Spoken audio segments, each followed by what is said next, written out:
Pernahkah kalian terbangun dari mimpi buruk, menarik napas lega karena mengira semuanya sudah usai?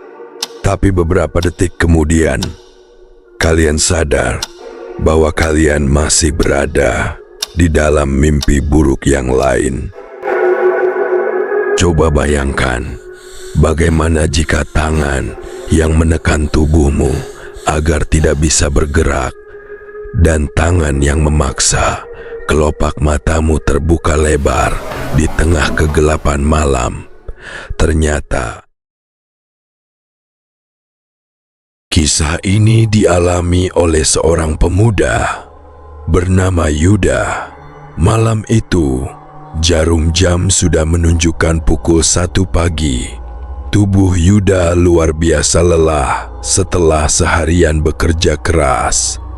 Langkah kakinya terasa sangat berat saat ia memasuki gerbang sebuah kosan murah berlantai 5 di sudut kota. Sunyi, sangat sunyi. Hanya ada gema langkah kakinya sendiri yang menemani perjalanannya meniti anak tangga demi anak tangga menuju kamarnya di lantai 4. Namun, tepat saat kaki Yuda menginjak perbatasan antara lantai 3 dan lantai 4, suasana mendadak berubah menjadi sangat dingin. Di tengah lorong tangga yang gelap dan sempit, tiba-tiba ada suara ketukan sepatu hak tinggi wanita tepat di belakangnya. Yuda panik, jantungnya berdegup kencang. Ia mempercepat langkahnya, tetapi suara ketukan itu justru semakin cepat dan mendekat. Di sana berdiri sesosok wanita pucat bergaun merah darah. Kulitnya seputih mayat, dan lengannya panjangnya tidak wajar menjulur ke arah leher Yuda. Karena ketakutan setengah mati, Yuda memejamkan matanya rapat-rapat sambil berteriak dalam hati. Yuda tersentak bangun, matanya terbuka lebar, pandangannya perlahan mulai jelas. Ia melihat meja kayu panjang, layar proyektor, dan rekan-rekan kerjanya. Yuda menarik napas lega yang teramat sangat. Ternyata, ia hanya tertidur di tengah-tengah rapat kantor akibat kelelahan. Semuanya hanya mimpi. Sambil menyeka keringat dingin di dahinya, Yuda berbisik kepada Sari, rekan kerja yang duduk tepat di sebelahnya. Yuda menceritakan betapa mengerikannya mimpi dikejar wanita bergaun merah di tangga kosan tadi. Namun, belum sempat Yuda menyelesaikan ceritanya, gerakan tubuh Sari mendadak kaku. Kepalanya perlahan berputar menghadap Yuda dengan tatapan mata yang kosong, benar-benar kosong tanpa kehidupan.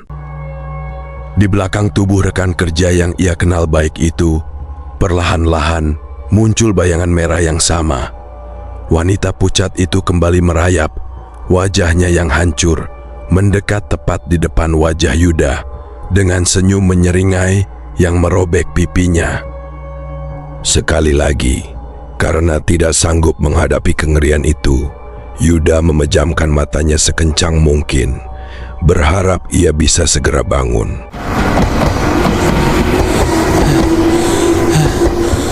Yuda kembali membuka mata, tapi suasana kantor tadi sudah lenyap tak berbekas. Kini, ia terduduk di dalam sebuah gerbong kereta yang melaju kencang membelah kegelapan malam. Gerbong itu sepi, hanya ada seorang siswi SMP yang duduk diam beberapa kursi di sebelahnya, tertunduk lesu membelakangi lampu gerbong.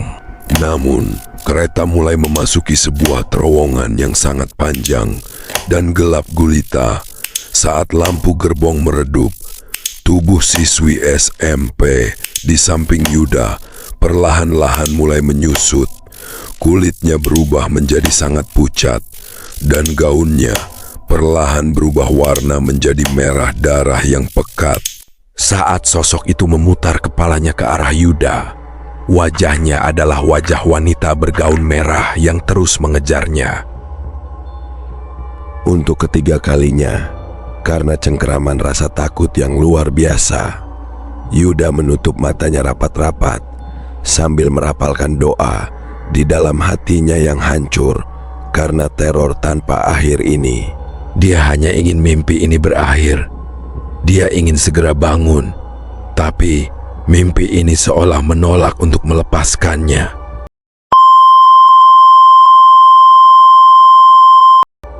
Saat Yuda membuka mata untuk yang terakhir kalinya, ia mendapati dirinya sudah berbaring di atas kasur di kamarnya sendiri. Kamar kosannya di lantai 4 yang gelap gulita. Ia mencoba menggerakkan ujung jarinya, tetapi tidak bisa. Ia mencoba berteriak, namun tidak ada suara yang keluar dari tenggorokannya. Yuda mengalami ketindihan, sleep paralysis. Di tengah kegelapan, Yuda melihat siluet hitam berdiri tepat di dekat kepalanya. Sepasang tangan dingin, pucat dan panjang mulai merayap naik ke wajahnya. Jari-jari kurus itu mulai mencengkeram kelopak matanya, mencoba membuka paksa mata Yuda yang sedang terpejam ketakutan. Yuda berusaha melawan dengan sisa tenaganya, meronta di dalam pikirannya sendiri, tetapi cengkeraman itu terlalu kuat hingga akhirnya kelopak mata Yuda dipaksa terbuka lebar. Dan di detik itulah, dalam keremangan kamarnya yang sunyi, Yuda menyadari sebuah kenyataan yang jauh lebih mengerikan dari apapun. Tangan pucat yang sedang mencengkeram wajahnya, tangan dingin yang sedang memaksa membuka matanya lebar-lebar itu bukanlah tangan milik wanita bergaun merah, melainkan kedua tangannya sendiri. Sekarang, coba bayangkan jika saat ini adalah mimpi.